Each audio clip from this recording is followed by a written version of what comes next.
A Copiosa Redenção é composta de homens e mulheres que querem dar suas vidas como consagrados. Irmãs, irmãos, padres e leigos consagrados. Observando a regra de vida com base nos conselhos evangélicos de castidade, pobreza e obediência. Eles são chamados a viverem a vida comunitária e o amor fraterno. E para falar sobre o trabalho realizado pela Congregação Copiosa Redenção, nós recebemos aqui no nosso estúdio o padre Fernando. Eu vou pedir para o senhor falar o sobrenome. Fiquei esperando que isso acontecesse. Bálveus. Padre Fernando Bálveus, formador e diretor da comunidade terapêutica Padre Wilton Moraes Lopes, de Ponta Grossa, no Paraná. Padre Fernando, seja bem-vindo aqui ao nosso programa, a TV Pai Eterno. Obrigado, muito obrigado. Padre Fernando, primeiramente vamos apresentar, porque as pessoas que estão nos acompanhando conhecem as irmãs da Copiosa Redenção que participam da nossa obra de evangelização, desde o contato direto com os nossos devotos até a evangelização também pelos meios de comunicação, na oração, na condução de momentos, na animação da vida litúrgica do santuário. Fala pra gente sobre esse carisma, sobre essa fundação, a Copiosa Redenção. Bom, em primeiro lugar eu agradeço a acolhida, agradeço o convite para estar aqui. A Copiosa Redenção, na verdade, é uma encarnação daquilo que os redentoristas, como carisma, vivem. E o carisma de vocês, redentoristas, é a Copiosa Redenção. E o nosso carisma, enquanto Copiosa Redenção, no fundo, é a realização do carisma de um padre redentorista também, que é o nosso fundador, Padre Wilton Moraes Lopes, que você conhece e que tem muito carinho por ti, por sinal, né? E nós, então, nascemos, estamos vivendo o jubileu. Os irmãos têm 25 anos de fundação. A gente agora que está alcançando a maioridade da vida religiosa, então tudo está começando, tudo ainda é um processo de início, diante do tempo da igreja, um processo de início ainda, né? Perfeito. E hoje a presença dos irmãos da Copiosa Redenção, ela já se dá em alguns lugares e até em alguns países, né? Nós, na verdade, já espalhamos assim a semente por alguns lugares. A gente tem a casa que fica em Ponta Grossa, no Paraná, a Casa de Uvaia, onde eu moro, onde eu dirijo o trabalho de recuperação, de formação também ali. Mas nós temos outras casas, uma casa de missão que é em Rondônia, na cidade de Presidente Médici, que tem muita gente que acompanha de lá, então um abraço para o pessoal de lá. O seminário que fica em Pinhais, na Grande Curitiba. Temos também duas casas na Sicília, na Itália, uma de noviciado, que fica em Mussomeli, e uma em Caltanissetta, que é a Casa de Teologia, e temos lá uma paróquia também. Ah, sim. Padre, e o carisma, a expressão desse carisma, ele se dá em comunhão? Vocês trabalham juntos nas mesmas realidades desse carisma, os padres e as irmãs e os irmãos?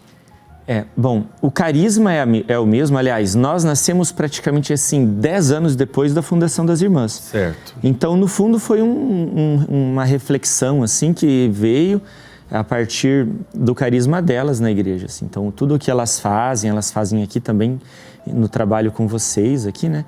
Tudo o que elas fazem um dia gerou um chamado também de alguns homens. O Padre Wilton, no início, tentava que a gente fosse, que os primeiros, eu não sou um dos primeiros, né? Fossem até mesmo para a Congregação Redentorista. Ele era provincial na época, mas Deus foi chamando e ele insistia para ir.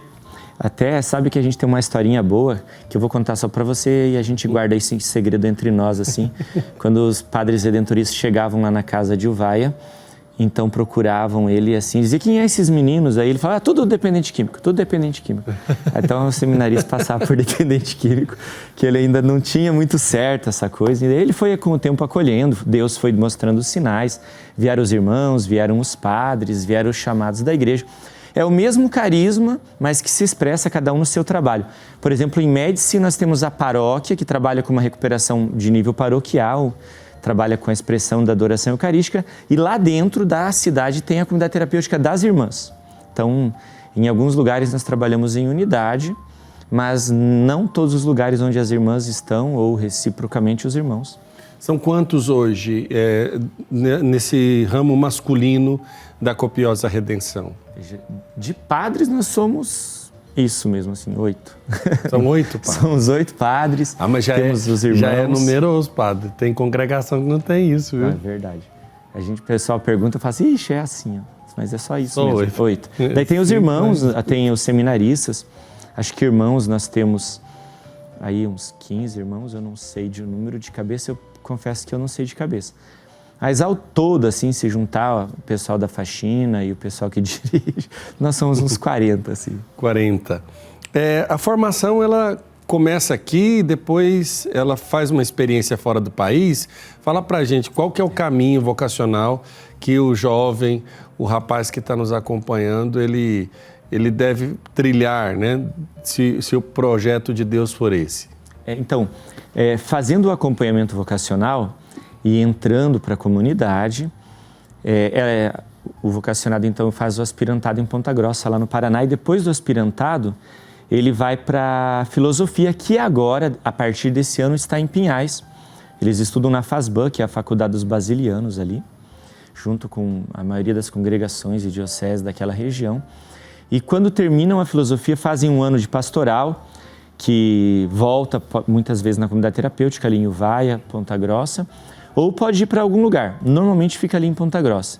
Vai para o noviciado na Sicília, faz um segundo ano de noviciado também em uma das nossas casas, dependendo da necessidade pastoral e daquela vocação específica. E aí, assim, ou volta para a Sicília para fazer a teologia, ou agora fica em Pinhais. A gente tem 2 teólogos ali em Pinhais também, não todos estão na Sicília. E terminando, então, vem a profissão perpétua, vem a ordenação. Esse caminho acontece, assim, ao longo de uns 10 anos de formação, né? O senhor que faz parte dessa família religiosa, poderia falar para a gente como vocês, enquanto membros, percebem o chamado do Padre Wilton? É um padre que vocês têm a graça ainda de conviver com ele, né? Ele ainda reside na casa das irmãs e é cuidado por elas, mas é diferente de outras congregações que não tiveram contato direto, por assim dizer, da convivência com o fundador. Então eu queria que você dissesse um pouco sobre como vocês olham para esse caminho do fundador de vocês, que ofereceu à igreja um novo dom do Espírito, uma nova expressão do Espírito Santo como dom de família religiosa. Então, nós fomos acolhidos dentro da grande família dos redentoristas, a gente tem essa alegria, a gente tem muito amor e carinho também pelos redentoristas, e o Padre Wilton nunca passou a fazer parte da Copiosa Redenção. Ele percebeu, na sua intenção do coração, na oração, no discernimento com seus superiores também, que a vocação dele era essa de ser redentorista, mas aí vieram as irmãs. E assim, o dom de ter um fundador vivo e presente é que as más interpretações, os maus entendimentos do caminho que nós devemos fazer são corrigidos por ele. E as novidades também, né? A gente, por exemplo, a gente tem uma casa de recuperação que tem 30 anos, que ele fundou, antes de virem os irmãos, por exemplo. E se hoje ele vem pedindo a nós, mesmo agora com a limitação física, ele tem 66 anos, mas a saúde dele é muito limitada hoje, né? Mas ele nos pede assim, para ousarmos, para descobrirmos outros métodos de recuperação, não só a comunidade terapêutica, não só a prevenção ali na paróquia, as dimensões também da recuperação especificamente e da adoração. Então ele é uma presença assim salutar, que inspira, que abençoa, e de fato ter a bênção dele, por exemplo, eu que já tenho aí 20 anos de Copiosa, ter a bênção dele quando me vestiu com o hábito religioso, quando me abraçou no meu sacerdócio e me acolheu, quando decidia as minhas transferências, dá a segurança de que você está dentro da vontade de Deus, né? É interessante isso, né? Porque o Padre Wilton é uma pessoa muito simples, profundamente humana, mas que revela Deus nessa simplicidade muito próxima da gente, né? E essa mesma partilha, eu sempre converso com as irmãs, elas trazem a mesma, idêntica, a mesma percepção. Mas bom, você conheceu ele, você sabe que ele é um homem muito inteligente, ele tem uma biblioteca inteira na mente. agora meio ceguinho com a visão. Depois que teve esse tombo, ele quebrou a cabeça do fêmur, então ele fica agora mais em casa, necessita de cuidados. Alguns AVCs também, então a fala dele está limitada. Mas isso tudo não diminuiu a grandeza de homem que ele é, né?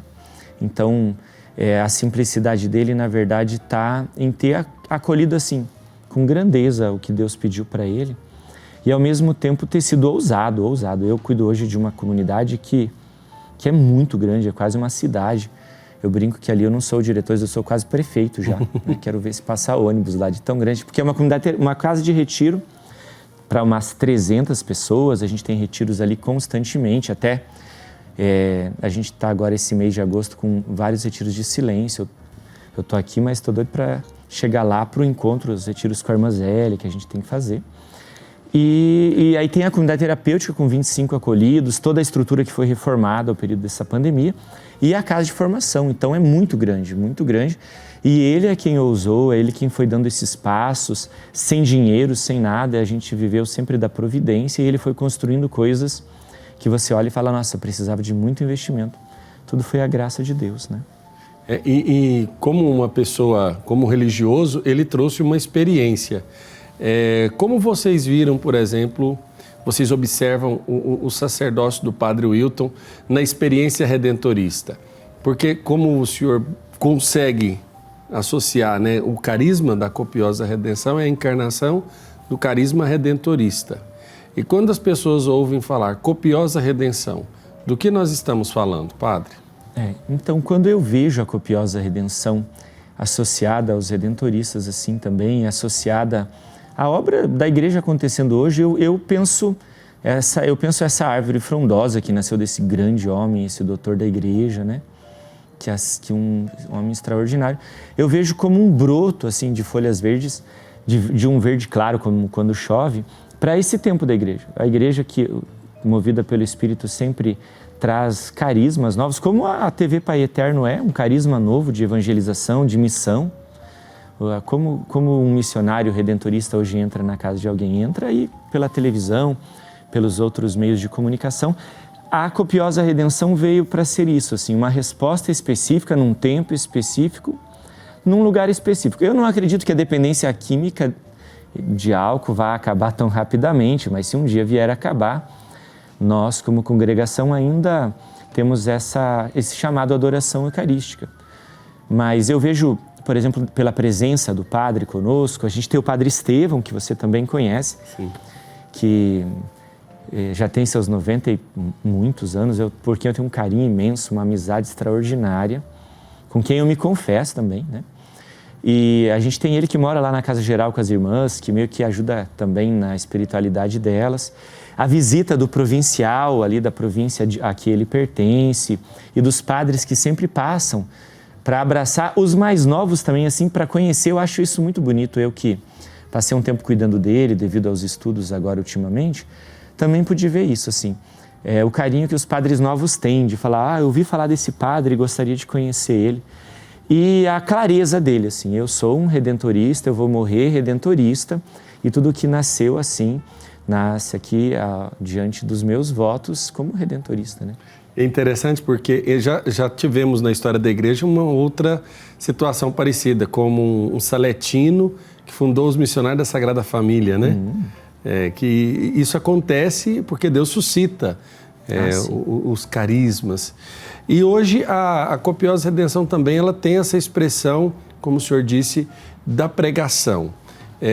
Pregar retiros, o senhor também tem um trabalho nas redes sociais. Como é lidar com essas novas plataformas, reinventar novos meios para levar uma mensagem que já existe há bastante tempo, Padre? Bom, eu acho que a ideia da pregação nasce da origem da nossa comunidade. Nossa comunidade nasceu de uma espiritualidade carismática. O Padre Wilton fundou a congregação depois de uma experiência de um retiro que ele pregou no Espírito Santo, né? No Espírito Santo Estado, assim. Estamos falando de renovação, sim, Espírito Santo. Então a pregação, a evangelização, ela tem esse caráter de prevenção, quer dizer, a gente precisa chegar antes com a mensagem de Deus. E E a gente veio percebendo, é uma experiência histórica nossa, dele também, e a gente vem dando continuidade nisso, que conduzir retiros, encontros de evangelização em si, sempre foi um chamado nosso. E depois veio a mídia, veio a internet, então a gente tem tanto as irmãs, uma expressão muito forte hoje é a Irmã Zélia, né? A Irmã Zélia, ela tem aí um canal no YouTube com mais de 350 mil seguidores, ela trabalha também na TV. Nós, irmãos, também, e com as irmãs, temos um departamento de comunicação. Eu também sou colaborador numa TV ali no Paraná. E a gente faz pela internet, pela TV, pelas redes sociais, pelos retiros, a gente vai interpretando a necessidade de Deus chegar nas casas. Veja, durante a pandemia, que ninguém saía, eu confesso que celebrar a missa pela TV, pelo celular, não era exatamente uma experiência completa, mas foi tão importante para entrar nas casas, levar esse encontro das pessoas por meio do Evangelho, por meio da meditação da palavra, fazer ela se sentir igreja. Ela não pode ir à igreja, a igreja vai ao encontro dela. E a gente deu continuidade. Um dom que eu vejo na igreja, e eu discutia num podcast agora esses dias, era isso, que a pandemia trouxe também essa ideia de técnica, de evolução. Então foi investido em equipamento, não só na congregação, mas em todos os lugares. A gente vê quanta coisa desabrochou depois disso, né? Por dinheiro, por tecnologia, por tempo de aprendizagem para se comunicar por meio das novas plataformas. Uma cyberteologia, né? E esses jovens que vão procurando fazer o caminho, o discernimento, vocês acompanham, seja nos retiros, seja em caminhadas vocacionais, eles também já trazem essa pegada das novas mídias, né? Das novas plataformas. Trazem. Como vocês conduzem esse processo de gente que antigamente vinha de uma experiência, vou pegar da minha experiência, na minha época, quando eu entrei para o seminário, não tinha rede social. Parece que a gente deve ter quase a mesma idade, porque na minha não tinha, nem tinha celular. Eu tô com 34, também. Não tinha... eu sou mais velho, os cabelos brancos me entregam. Mas como é que hoje vocês conduzem essa caminhada de discernimento vocacional a partir desse contato que as pessoas têm de modo tão amplo e abundante com as redes sociais, padre? Então, veja, antes as pessoas eram encontradas nesses retiros, por exemplo, a Irmã Zélia, as irmãs, os padres indo aos encontros, alguém ouvia falar e se sentia chamado, vinha encontrar. Mesmo durante a pandemia a gente pôde fazer essa experiência, muitas vocações vieram. Ano passado mesmo, eu acredito que como promotor vocacional eu acompanhei quase 50 jovens, 10% entraram, mas eles apareceram ali, encontrando a gente nas lives, nos programas, no YouTube, no Instagram, no Facebook da vida aí. E alguns, claro, precisaram também entender que a gente não é só o que aparece na rede social, e aí vem a frustração, porque a pessoa acha que a gente come e dorme bonitinho e arrumadinho assim, né? Mas tem o trabalho, tem o dia a dia, tem a oração constante, tem as entregas próprias da vida consagrada. E às vezes ali é que a pessoa meio que entende que o mundo virtual não é exatamente o mundo real, assim, tem essa diferença. E também tem sido um desafio aprender a formação nesse novo tempo, né? Aprender a entender que o jovem de hoje vem também com essas experiências, talvez linguagens que nós não sabíamos nem falar e precisamos aprender a ter esse lastro também para falar com eles. Perfeito. Padre, nós vamos para um rápido intervalo e na volta eu quero continuar falando mais sobre a copiosa redenção, sobre as perspectivas para o futuro, tanto da copiosa redenção na igreja, como também dos projetos que vocês cultivam no coração para o amanhã. Acredito que é coisa de muita esperança. Nós vamos para um rápido intervalo e daqui a pouquinho a gente volta.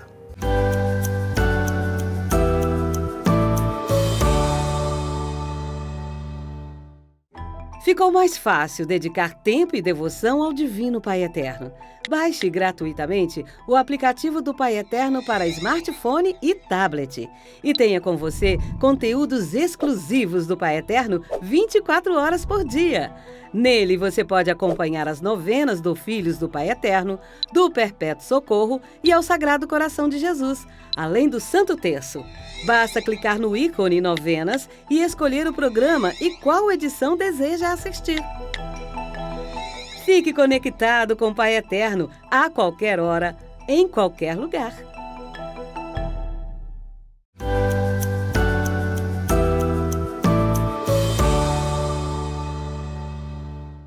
Estamos de volta com o nosso almanaque e nesse momento da nossa roda de conversa, hoje falando com o Padre Fernando da Copiosa Redenção, um pouco sobre o trabalho, o apostolado dos irmãos da Copiosa Redenção. No caso, vocês também se chamam irmãos, mesmo sendo padres e religiosos consagrados de não ordenação, Padre Fernando? Sim, a gente... Bom, normalmente costumam chamar a gente o Padre Fernando, o Padre Luiz César, certo, o Padre Juviano, mas a gente como congregação se chama assim, Irmãos da Copiosa Redenção, Fraternidade da Copiosa Redenção, na verdade, né? E mesmo tendo os padres ordenados, nós somos incardinados na diocese, então nós somos de direito diocesano. Assim, juridicamente os padres pertencem à diocese de Ponta Grossa, né? Ah, perfeito. E qual que é essa ligação de vocês com a diocese de Ponta Grossa? Ponta Grossa é uma cidade que tem bastante expressão na história da Copiosa Redenção, tanto os irmãos quanto para as irmãs, né? Então, o Padre Wilton, na verdade, quando ele foi ordenado, ele estava em Curitiba ali, ele, passados uns 2 anos, 1 ano e pouquinho, que já tinham as primeiras experiências acontecendo, o bispo de então, Dom Geraldo Pelanda, se não me engano agora, posso me enganar, mas ele... Passionista, Dom Geraldo Pelanda. Bem ele mesmo. E veja, Ponta Grossa chegou a ser a referência sul-americana de presença de vida religiosa, o que hoje é Curitiba, né? Então ele trouxe muitas congregações e o Padre Wilton não é... E aliás, nós somos uma de 3 ou 4 congregações que nasceram ali. E o bispo então acolheu e deu essa terra de Uvaia para ele, onde ele começou esse trabalho numa casinha de madeira pequenininha, com 8 acolhidos ali dentro. Ali era sala e cozinha, num lugar aqui de 20 metros quadrados e só tinha abacaxi e mato. Tudo foi crescendo, nascendo. Deus foi mandando seus sinais também às pessoas.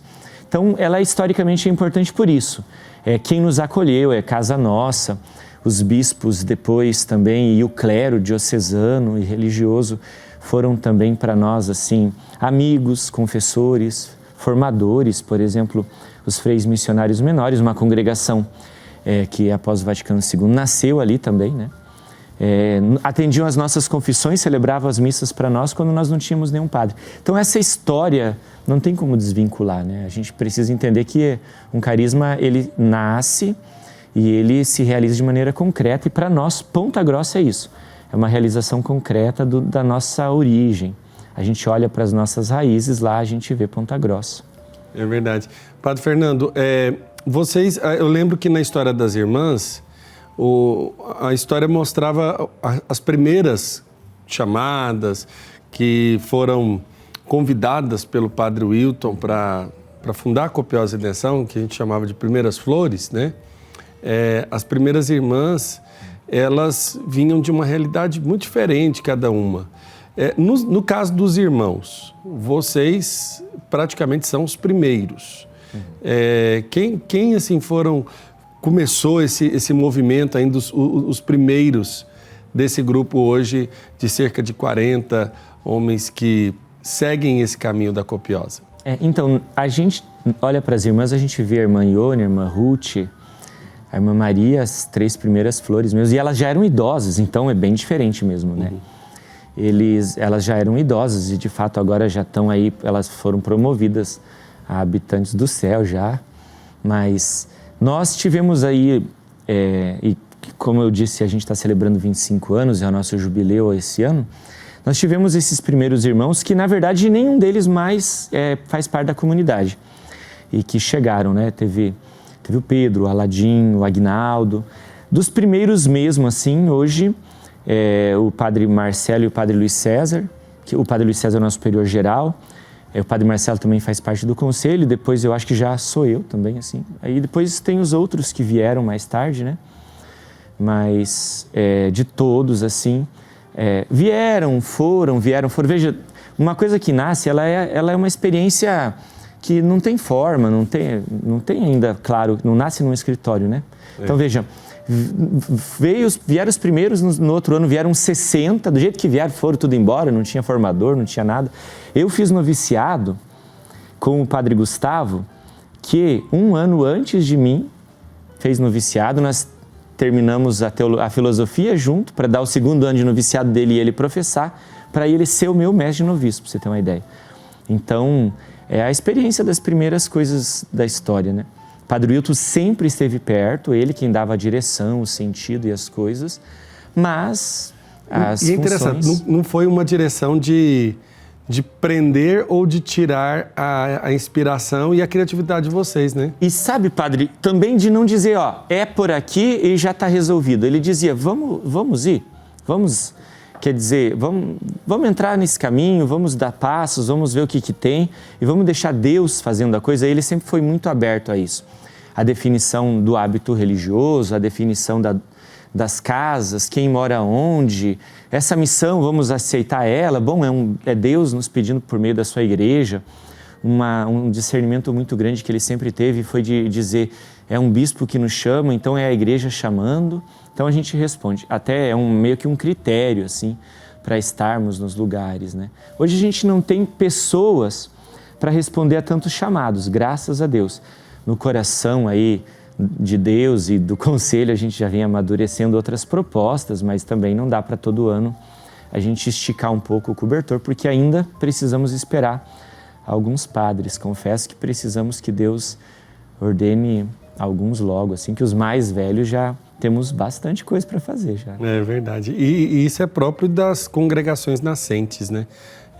Vocês têm muitos vocacionados? Temos, graças a Deus, temos muitos vocacionados que entram assim, eu preciso dizer assim que normalmente as nossas turmas de 5, 6 por ano que entram, a gente pede às vezes um tempo maior para alguns, porque também a gente não tem essa ideia assim de fazer grandes turmas e depois não conseguir dar uma boa formação também. Então acho que o critério já que é crescer, nascer, também olhar com atenção, né?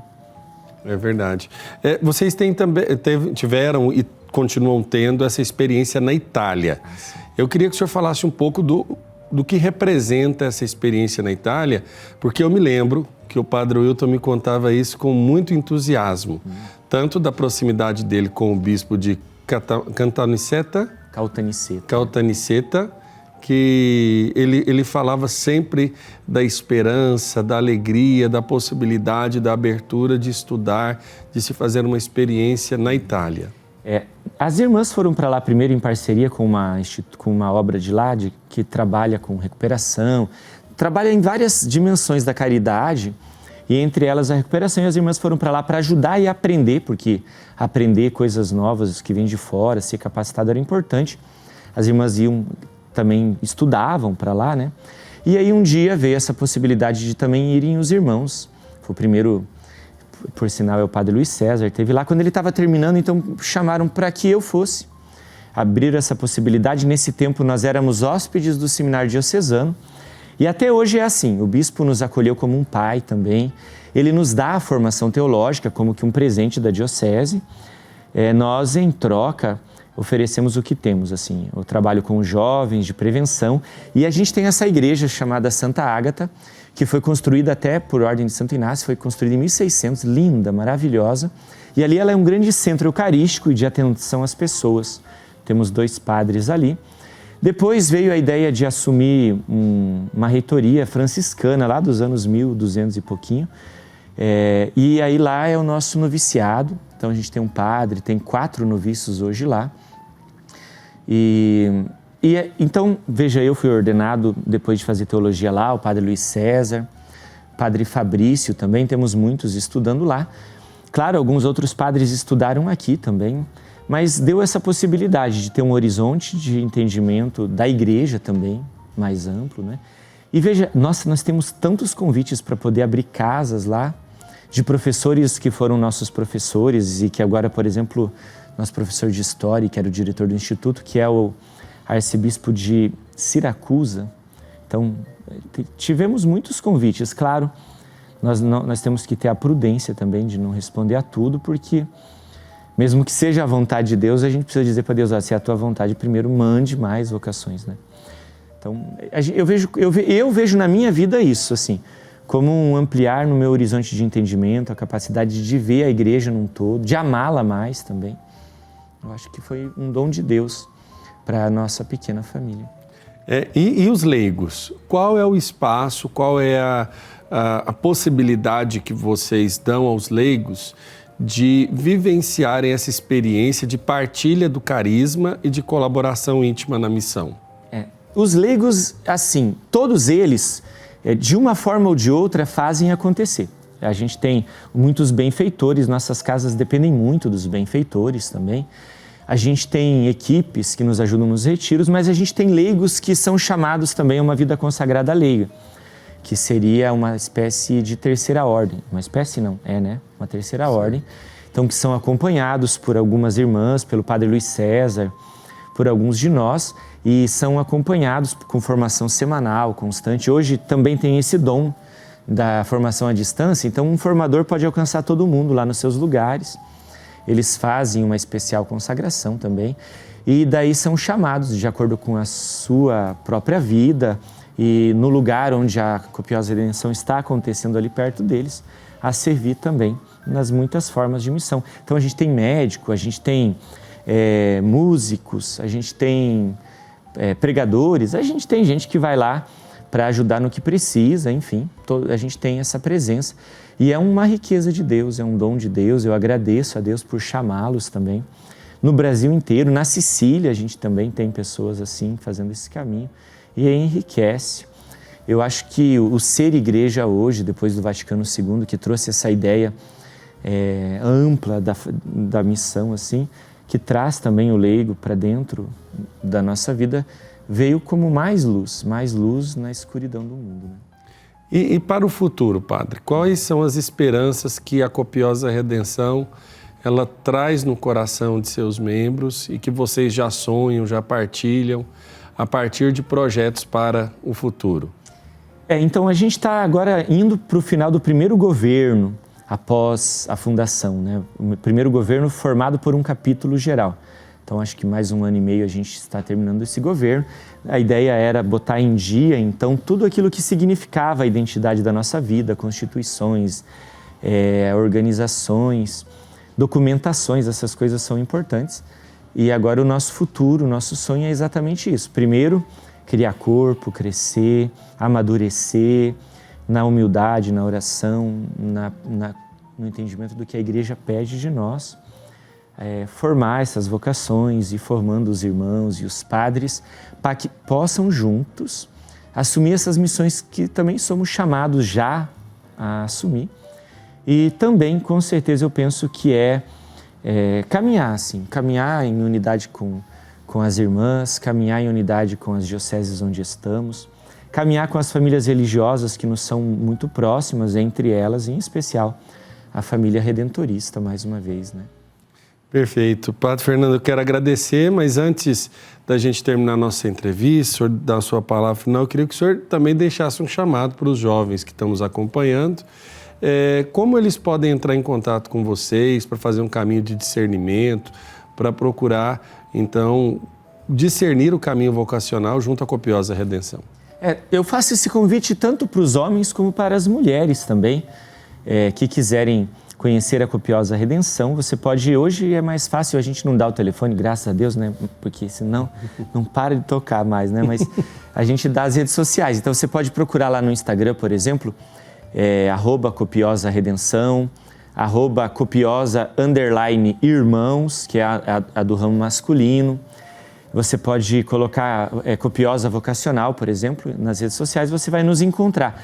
Manda uma mensagem, já o Departamento de Comunicação coloca em contato direto com o secretário e a secretária vocacional.